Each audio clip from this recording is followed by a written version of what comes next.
Hello guys, welcome to the Starlight Wisdom. चलो शुरू कर देते हैं अपना third chapter, atoms and molecules. अरे मैंने लिखा नहीं, एक काम करते हैं, पहले लिख देते हैं। लिख दिया भी है ना। अब देखो क्या होता है, 9th क्लास में हमारे जो शुरू के 3 चैप्टर है, ये वाला एक तो matter in surrounding, is matter around us pure, और ये एटम्स एंड मॉलिक्यूल्स। इन तीनों ही चैप्टर में आपने देखा होगा कहीं ना कहीं मैथ्स का यूज हो रहा है। मैटर एंड सराउंडिंग में काइनेटिक एनर्जी शब्द हुआ था, motion, motion is the part of the physics. तो ये सब जो पढ़ रहे हैं ना हम, ये सब फिजिकल केमिस्ट्री कहलाता है, क्योंकि इसमें ज़्यादातर वो केमिस्ट्री की बात होती है जिसमें फिजिक्स इन्वॉल्व हो, कुछ नहीं तो थोड़ा मैथ्स इन्वॉल्व हो, और जहाँ मैथ्स आ जाता है उस साइंस को कहा जाता है फिजिक्स। ठीक है, तो फिजिक्स तो भैया अपने आप में बहुत, मतलब आप 11th-12th में जाओगे उसके बाद तो आपको लगेगा केमिस्ट्री पढ़ रहे कि फिजिक्स समझ में ही नहीं आता। वो तो बुक बार बार इधर रख के देखनी पड़ती है, फिजिक्स की बुक। अच्छा, क्योंकि फिजिक्स की बुक के चैप्टर के नाम एटम, न्यूक्लियस, सेमीकंडक्टर्स। अब ठीक है, तो अपन इस चैप्टर को शुरुआत करते हैं आज। तो बैठ जाइए कॉपी पेन लेकर, साथ में ग्लव्स, तो अगर ठंड लग रही हो तो पहनिएगा। हमारे यहाँ तो ठंड है अभी, इसलिए हमने ग्लव्स पहन रखे हैं। मिटाने के भी काम आ जाते हैं, ठंड से भी रोक लेते हैं।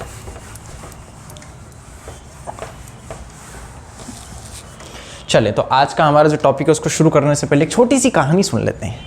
आपको पता है जो क्रिश्चियन धर्म होता है उसमें क्राइस्ट जब आए थे तो क्राइस्ट से 500 साल पहले, इसको बोलते हैं 500 BC, 500 साल पहले, क्राइस्ट से before 500 years, 500 years before Christ क्या था? कुछ ज़्यादा खास इन्वेंशंस हुई नहीं थी, लेकिन उस समय इंडियन एक फिलोसोफर थे जिन्होंने ये कहा कि अगर किसी मैटर को लिया जाए, ये मैटर है हाथ में, अगर इसको तोड़ें, कोई भी तत्व हाथ में लिया तोड़ें तो आधा होगा, उसको तोड़ेंगे तो और आधा होगा, उसको तोड़ेंगे तो और आधा होगा, लास्ट में आपके पास क्या बचेगा? एक छोटा सा पार्टिकल। उसको भी तोड़ो, उसको भी तोड़ो, उसको भी तोड़ो, मतलब लास्ट में आपके पास एक छोटा सा पार्टिकल बचेगा, बिल्कुल डॉट जैसा। अब ये जो डॉट जैसा पार्टिकल बिल्कुल छोटा सा आपको दिख रहा है, ये भी टूट सकता है। एक सैंड का पार्टिकल भी टूट सकता है, एक सॉल्ट का पार्टिकल भी और टूट सकता है।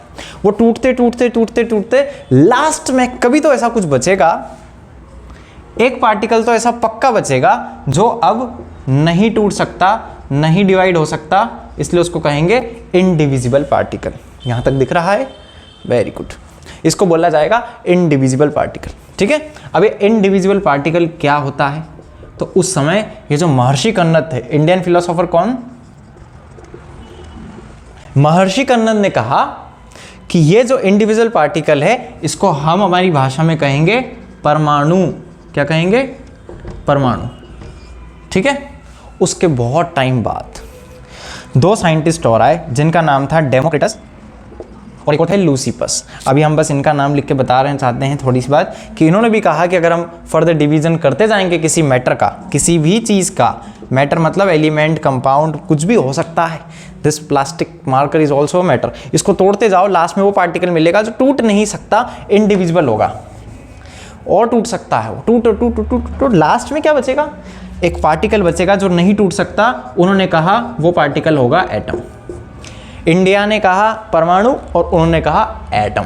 ठीक है, ये ग्रीक फिलोसोफर्स हैं। ग्रीक क्या है? ग्रीस एक्चुअली में कंट्री है, और ग्रीक उनकी लैंग्वेज होती है। जो ग्रीस कंट्री है यूरोप साइड में है वो, वहाँ पे बहुत सारी इन्वेंशंस हुई है केमिस्ट्री की, मतलब साइंस की बहुत सारी इन्वेंशंस, मतलब जितनी हम पढ़ते हैं ना, जैसे आर्किमिडीज प्रिंसिपल पढ़ते हैं, मतलब बड़ी बड़ी इन्वेंशन, जो फाउंडेशन है ना साइंस का, मुझे लगता है वहाँ से ग्रीक से ही आया हो। जो सारी जितनी भी चीज़ें उन लोगों ने डिराइव करी है। ठीक है, तो ये जो एटम वर्ड दिया वो डेमोक्रिटस ने दिया। उस एटम को हमने कहा परमाणु। इंडिया में क्या बोलते हैं? परमाणु बम कितने हैं, और बाहर देश में क्या बोलते हैं? एटम बम कितने। तो एटम बम, परमाणु बम। ठीक है, चलो इसको मिटा रहे हैं हम। 1 2 3। It's magic, it's magic. कौन सी पिक्चर का गाना है ये, बताइएगा। चले, अब ये डेमोक्रिटस ने एटम नाम दिया, महर्षि कन्नद ने उसको परमाणु कहा। अब ये जब एटम की डिस्कवरी हो गई, अब देखो हम ना इसको एटम ही बोलेंगे फिलहाल, क्योंकि we are studying in the English medium, therefore we have to study in English. Okay, तो एटम बोला। अभी एटम के बारे में क्या हुआ, थोड़े टाइम बाद, by the end of 18th century, 18th century के एंड में, अब भैया तो सबको पता है ना कि अभी चल रहा है 2025। ठीक है, अभी जब वीडियो बन रही है तब की बात, 2025। तो इसको क्या बोलेंगे? ये कौन सी सेंचुरी चल रही है? 20th? ना ना ना, इससे जस्ट प्लस कर देते हैं। ये 21st सेंचुरी चल रही है। जब 1988 था तो कहते थे ये 20th सेंचुरी थी, और 18th सेंचुरी का मतलब 1700 से 1799 तक का ये सफ़र। इसकी एंड टाइम में मतलब लगभग लास्ट ईयर्स में क्या हुआ, एंटोइन एल लवॉइसर और जोसेफ एल प्राउस्ट,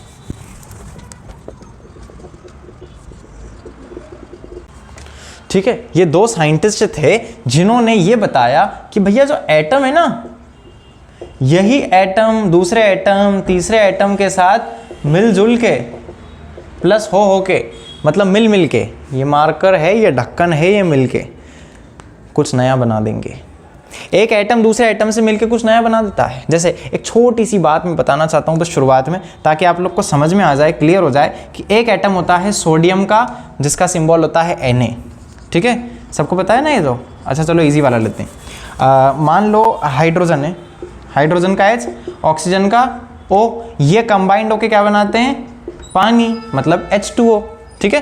तो क्या हुआ, एक एटम दूसरे एटम के साथ कंबाइंड हुआ, ये एटम 1 एटम 2 के साथ कंबाइंड होके कुछ न्यू सब्सटेंस बना रहा है। समझ में आ गया, मतलब एटम्स अलग अलग तरीके से अलग अलग समय पे कुछ ऐसा फॉर्मेशन करते हैं कि कुछ नया बना देते हैं, ठीक है। इसी को कहा जाता है मॉलिक्यूल।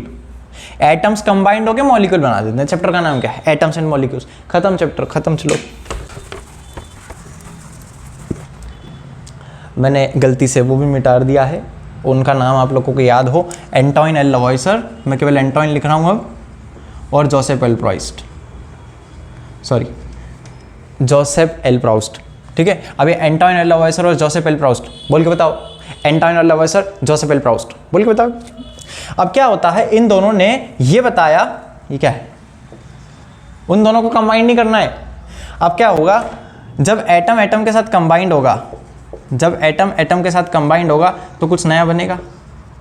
अरे हाँ या ना, बस एक बार बोल दो हाँ या ना। अब क्या होता है, आप लोगों ने हाँ बोला है, मुझे उम्मीद है।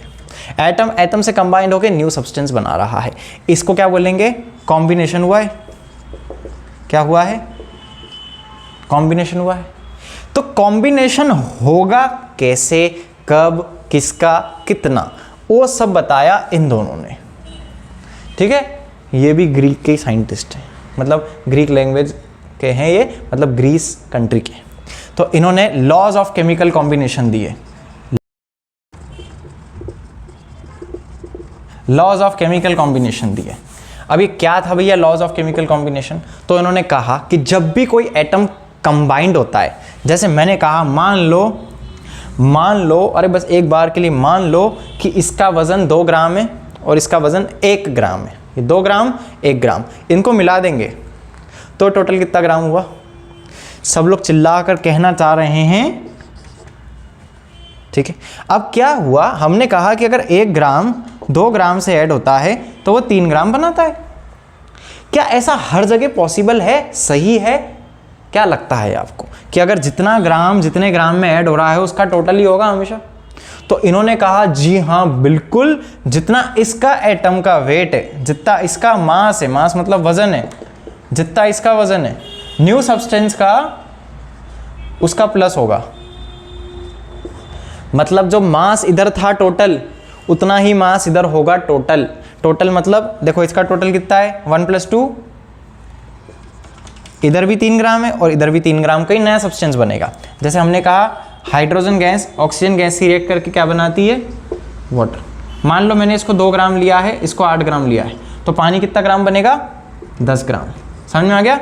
अभी ये रिएक्शन ना तो बैलेंस है ना ये मास मैंने सही लिया है, केवल समझाया है, ठीक है। अभी क्या हुआ, जितना रिएक्टेंट्स, कितने लोग रिएक्ट कर रहे हैं, रिएक्शन किनके बीच में हो रही है, इनके बीच में। तो जो रिएक्टेंट्स है उनका मास, तो mass of reactants is equals to, ये क्या है, ये क्या बन गया, प्रोडक्ट। तो मास ऑफ प्रोडक्ट होता है, ठीक है। आगे समझ में, चलो अभी इसमें से कुछ लिखना नहीं था, समझ लिया। अभी 1 2 3 देखो अब क्या करना है हमको। अभी हमने ये बात करी कि mass of reactant equals to mass of product होता है। अभी जो मास ऑफ रिएक्टेंट्स है, हम इसको एक ही भाषा में ऐसा लिखेंगे कि जो उन्होंने पहला लॉ दिया,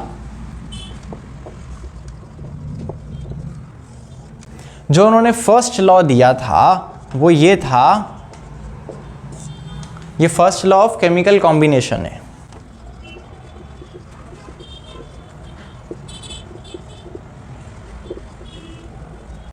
क्या समझ में आया? मास can neither be created nor be destroyed in any chemical reaction. कभी भी किसी रिएक्शन के दौरान ऐसा नहीं होगा कि हमने जितना मास लिया था, मान लो 1 ग्राम लिया, 2 ग्राम लिया और ये केवल 1 ग्राम ही मिला, ना ना ना। कितना टोटल रिएक्टेंट का मास कितना था, कितना था? यहाँ टोटल में कितना लिख दूँ? इधर के तराजू पे कितना वजन आ गया? 3 ग्राम। अगर ये 1 ग्राम था, ये 2 ग्राम था, तो ये टोटल वजन कितना आया इसका? 3 ग्राम। तो इसका भी कितना आना चाहिए? 3 ग्राम।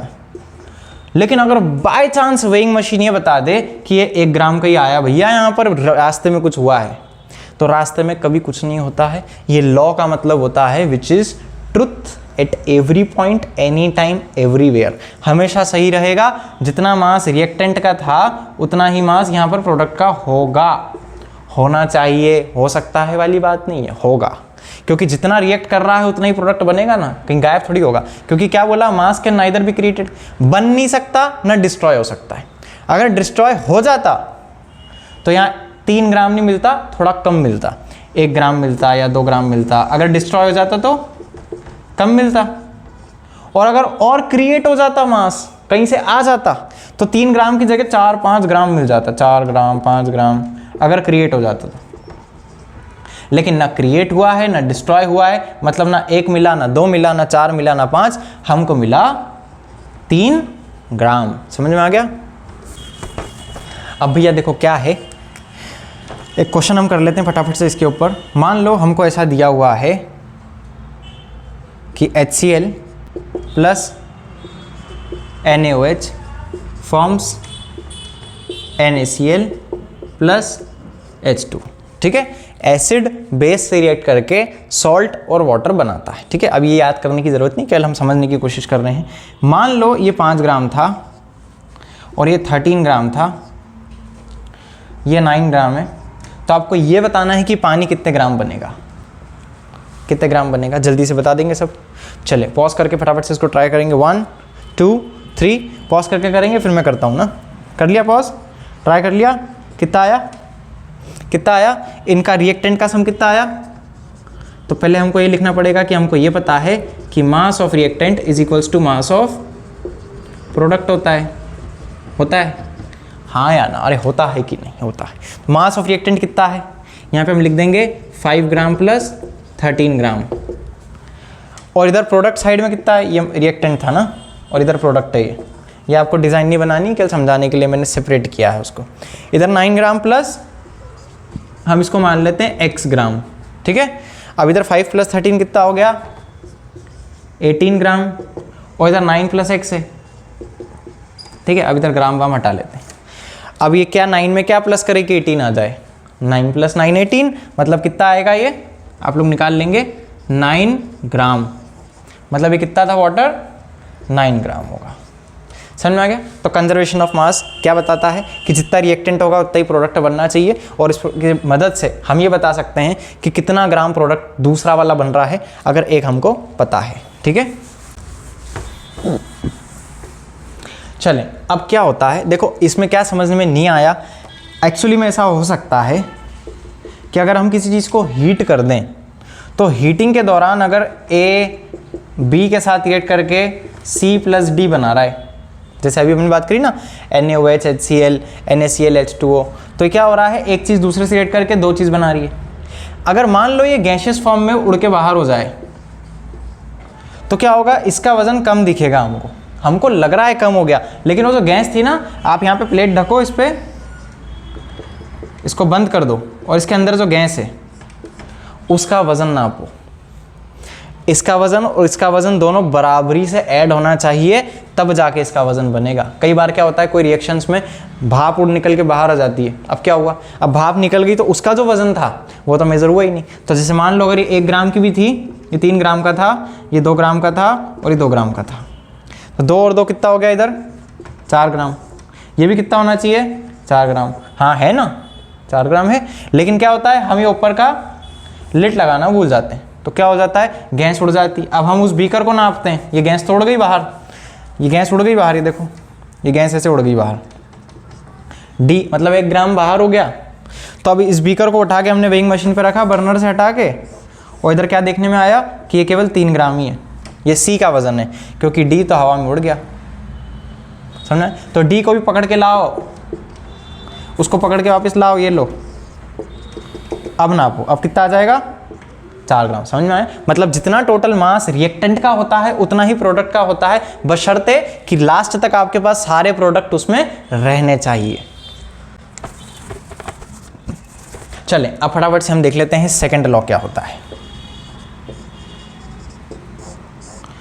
देखो सेकंड लॉ ये कहता है कि किसी भी केमिकल सब्सटेंस में, जैसे मान लो केमिकल सब्सटेंस क्या है, वाटर एक केमिकल सब्सटेंस है, कार्बन डाइऑक्साइड एक केमिकल सब्सटेंस है, अभी हमने बात करी NaCl की, ये केमिकल सब्सटेंस है, HCl की, ये केमिकल सब्सटेंस है, NaOH,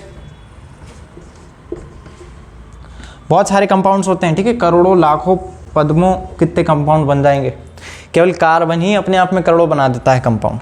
तो जो इतने सारे कंपाउंड्स हमारे सामने हैं, these are known as chemical substance. एक दो और लिख लेते हैं, H2SO4 होता है एक, है ना, ये वो कॉमन नेम्स है जो आपको पता होंगे, बाकी ऐसे तो बहुत है, जैसे एसिटेट्स होते हैं, कीटोन्स होते हैं, कार्बोक्सिलिक होते हैं, छोड़ो उसको, ठीक है। अभी ये जो इतने सारे केमिकल सब्सटेंसेज है, इन सब केमिकल सब्सटेंसेस में एक खासियत है। क्या खासियत है?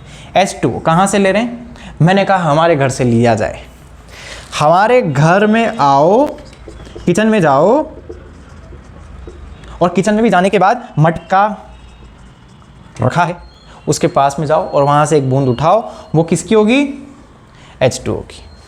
इतनी लंबी कहानी और सुनने को क्या मिला? एक सेकंड आगे बढ़ाते हैं। अब एक काम करते हैं, आपके घर आते हैं और आपके घर में आके सीधा आपके रूम में आते हैं, और रूम में जाने के बाद आपके बैग में से बॉटल निकालते हैं, उस बॉटल के अंदर जो पानी है उसको देखते हैं, वो भी क्या है? H2। वापस से वहीं आ गए। चलो लास्ट पक्का, एक काम करते हैं, अपन जुपिटर पे चलते हैं और जुपिटर पे चल के वहाँ पे खुदाखादी करते हैं। अगर वहाँ पानी की बूंद मिली तो भी क्या होगा? H2। कहीं पर भी पानी की बूंद ये नहीं कह रही कि हाइड्रोजन और ऑक्सीजन का कंपोजिशन है ये वाला बना लें H3O, ना ना ना, किसी ने नहीं कहा कि हमेशा 2 होता है हाइड्रोजन, इस बार ऑक्सीजन को भी मौका दिया जाए, ना ना ना, कभी ऐसा नहीं हुआ। कभी ऐसा नहीं हुआ कि हाइड्रोजन ने लड़ाई करके बोल दिया कि 2 हमेशा मैं ही क्यों रखूं, तू भी रख, और 2 उसको दे दिया HO2। वाटर हमेशा क्या होगा? H2। इसका मतलब इसको मिटा दें, 1 2 3। अब देखो क्या हुआ, इन्होंने कहा किसी भी केमिकल सब्सटेंस में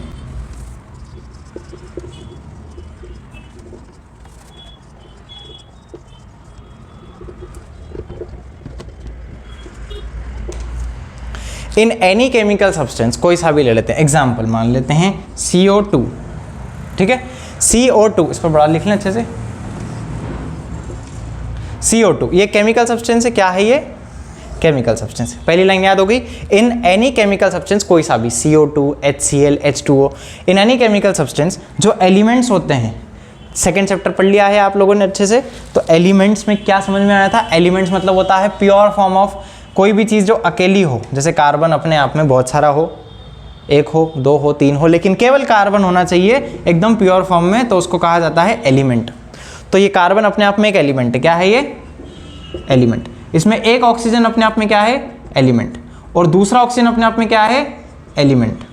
यहाँ पे 2 ऑक्सीजन है ना, CO2 का मतलब क्या है?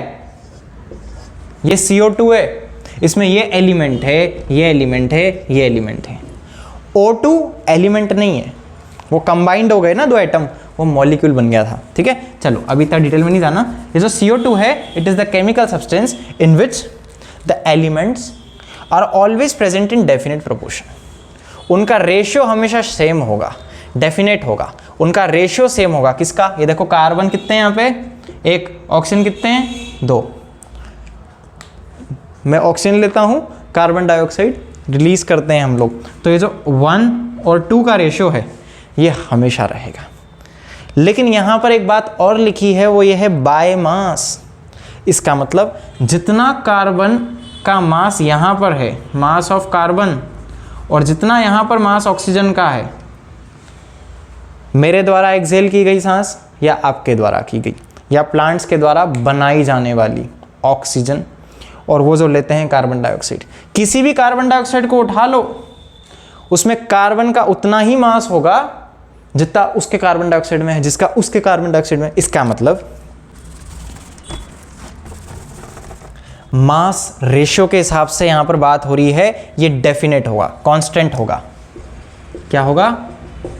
कांस्टेंट, सेम होगा। जस्ट फॉर एन एग्जांपल, छोटा सा आप इसको समझ लो। वैसे ये थोड़ा सा 4th चैप्टर में जाता है टॉपिक, लेकिन अभी हम जो कुछ समझना है, ये आप लोगों ने लिख लिया फर्स्ट लॉ, मिटा रहे हैं इसको।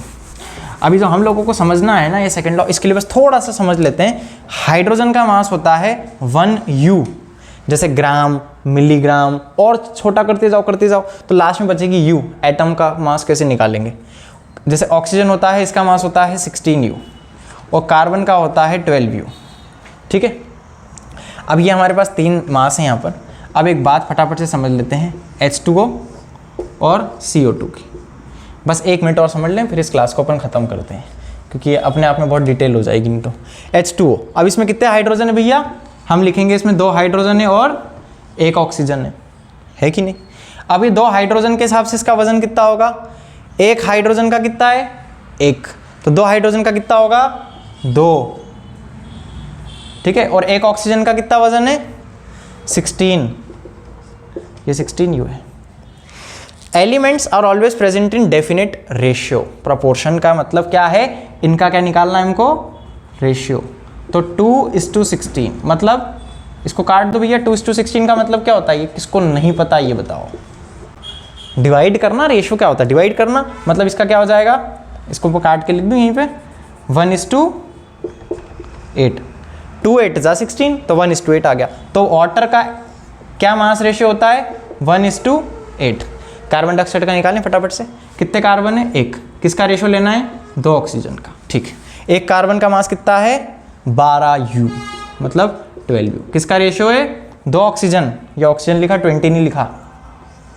ठीक है, ऑक्सीजन है वो, तो 12, और ये कितना है? ऑक्सीजन 16, तो यहाँ पे कितना आ जाएगा? 12, 2 16 जा 32। अब कौन सी टेबल में आ रहा है भैया? 2 में भी आ रहा है, लेकिन 2 से 2 बार कट जाएगा, मतलब 4 में आ रहा है। 4 3 जा 12, ये समझ में आया ना भैया? 4 3 जा 12, और 4 8 जा 32, मतलब समझ में आ गया? 3:8 किसका मास रेशियो है? कार्बन डाइऑक्साइड का। लिख लेते हैं 3:8। तो ये अच्छे से आप लोग इसको देख लीजिए, इस पे जूम करो भाई। अभी देखो क्या है, H2O का रेशियो 1:8 है, कार्बन डाइऑक्साइड का 3:8 है।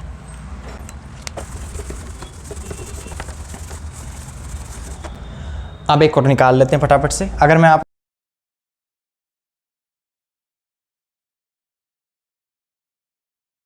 अब ये जितने मास आपको दिए हैं, इसके हिसाब से आप लोग फटाफट से यहाँ पर मास रेशियो निकाल के बता सकते हैं। NH3 का, H2 का निकाल लिया है, हम निकालेंगे अब C6H12O6 का, और NaCl का।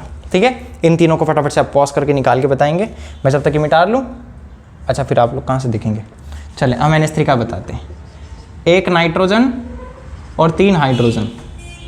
अब 1 नाइट्रोजन मतलब कितना मास है?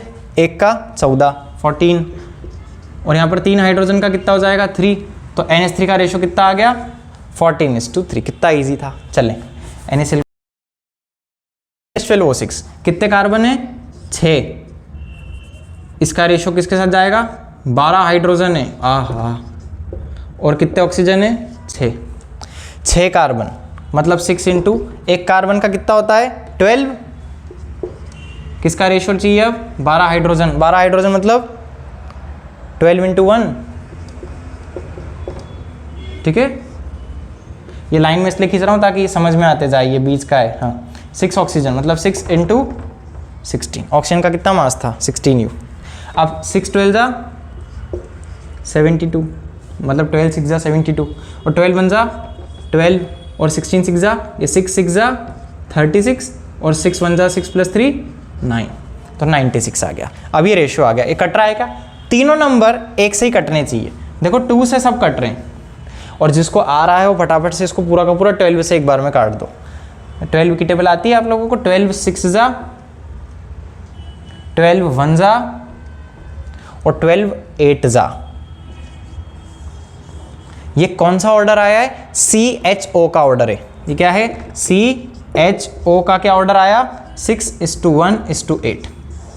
अब ये मास रेशियो है, इसका मतलब बता दूं मैं, अगर 6 ग्राम कार्बन है तो 1 ग्राम हाइड्रोजन होना ही चाहिए और 8 ग्राम ऑक्सीजन होना ही चाहिए। अगर 1 ग्राम हाइड्रोजन है तो 6 ग्राम कार्बन चाहिए ही चाहिए। अगर मैंने इसकी जगह 5 ग्राम ले लिया, भैया इतना ही है, इससे बना दो ये ग्लूकोज, तो कुछ नहीं होने वाला।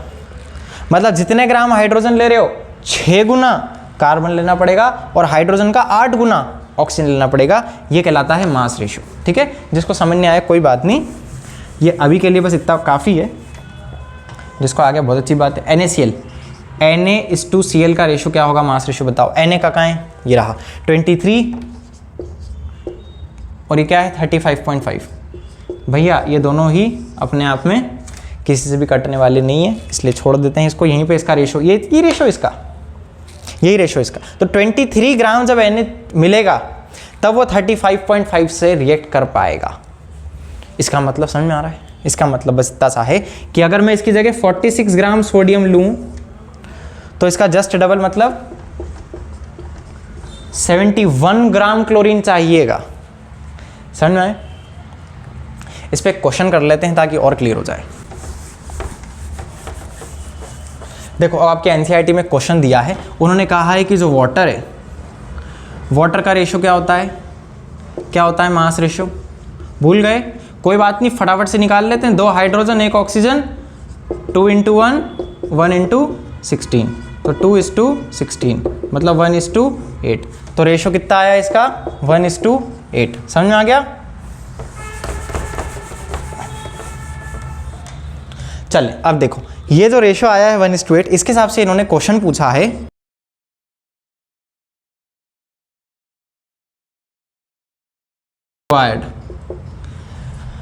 If we have 3 gram of hydrogen gas, अगर हमारे पास 3 ग्राम है हाइड्रोजन गैस, तो कितना चाहिए ऑक्सीजन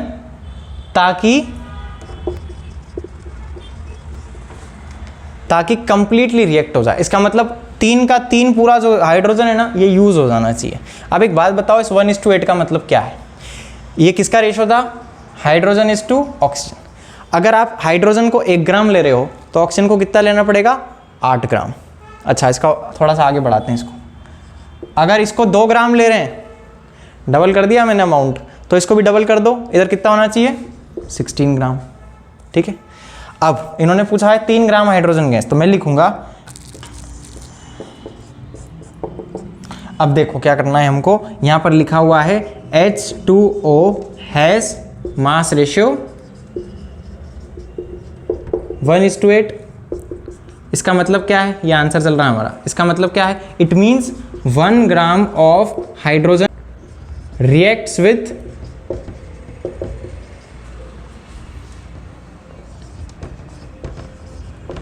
8 ग्राम ऑफ ऑक्सीजन। इसका क्या मतलब हुआ कि अगर 1 ग्राम हाइड्रोजन है तो 8 ग्राम ऑक्सीजन चाहिए।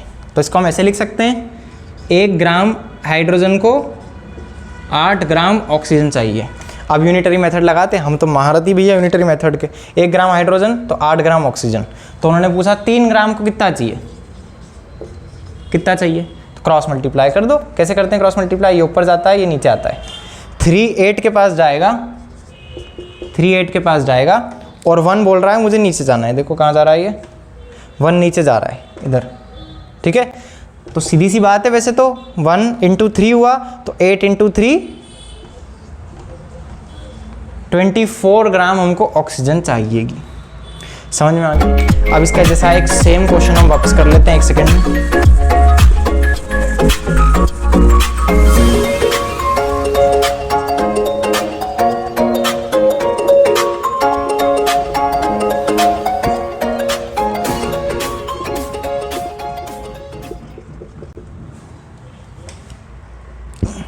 अब देखो भैया, इन्होंने क्या पूछा, कितना हाइड्रोजन चाहिए ताकि वो रिएक्ट कर सके 28 ग्राम नाइट्रोजन से। कितना दिया? 28 ग्राम नाइट्रोजन दिया है। पूछ रहे हैं कितना ग्राम हाइड्रोजन रिएक्ट करके क्या बना देगा? To form NH3। तो मुझे बस इतना सा बता दो कि NH3 का मास रेशो कितना है, मैं बता दूंगा कि किस रेशो से वो करेगा, रिएक्ट तभी करेगा ना जब रेशियो हो। Every element always present in the definite proportion, तो डेफिनेट प्रोपोर्शन तो तभी बनेगा जब इसका डेफिनेट मास लेंगे, और वो कहाँ से आता है, मास रेशियो से। इसका मास रेशियो कितना है, 1 नाइट्रोजन और 3 हाइड्रोजन, नाइट्रोजन का होता है 14, ठीक है, नाइट्रोजन का होता है 14 और हाइड्रोजन का होता है 1, तो ये हो गया 14:3। NH3 का कितना मास रेशियो आया, 14:3। अब देखो इधर, इसका मतलब क्या है, ये किसका रेशियो है, N/H का। मतलब अगर आप 14 ग्राम नाइट्रोजन ले रहे हो तो आपको 3 ग्राम हाइड्रोजन चाहिए, नाइट्रोजन 14 तो हाइड्रोजन 3, नाइट्रोजन 14 तो हाइड्रोजन 3 चाहिए। उन्होंने पूछा 28 ग्राम नाइट्रोजन को कितना हाइड्रोजन चाहिए, अरे क्रॉस मल्टीप्लाई कर दो ना भैया, 28 × 3, ये 4 कह रहा है मुझे, नहीं ये क्या बोल रहा है 4, देखो नीचे आओ, आ गया, 14 2 = 28 और 2 3 = 6, मतलब 28 ग्राम नाइट्रोजन को कितना हाइड्रोजन चाहिए, 6 ग्राम। मास ऑफ हाइड्रोजन कितना चाहिए, 6 ग्राम, तब जाके बना पाएगा NH3। समझ में आ गया। चलो अब मिलते हैं अगली वीडियो में, बाय।